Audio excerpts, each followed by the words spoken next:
Indeed, make an appointment tonight at 9:30 with African Perspective, looking at continental issues. We're joined by Tsepiso, indeed.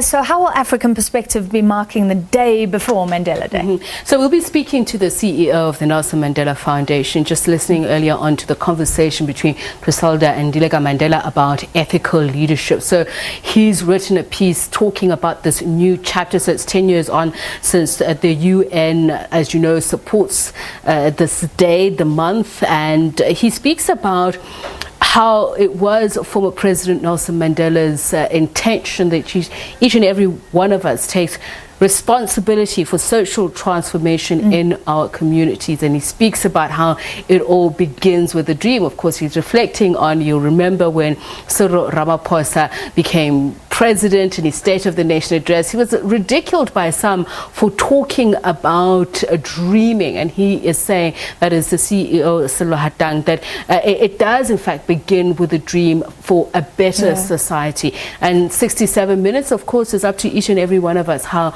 we're going to bring that to reality. All right, so we look forward to that, looking back with the Nelson Mandela Foundation.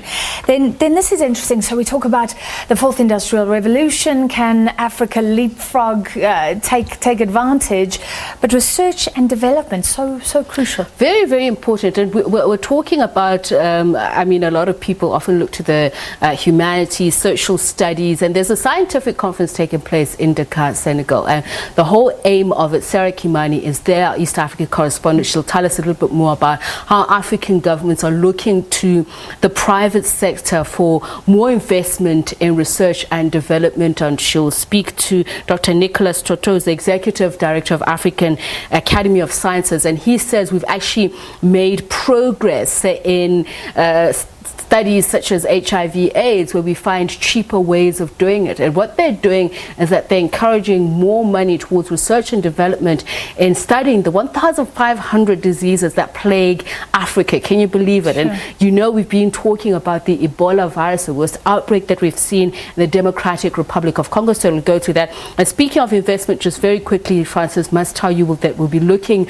at Zimbabwe. Our correspondent there in Harare, Effort Musekiwa, has a report on the state of affairs there. There was hope that Zimbabwe's economy will improve, but now they're saying it could grow by as little as 1% GDP, as opposed to the 2.5% that they projected.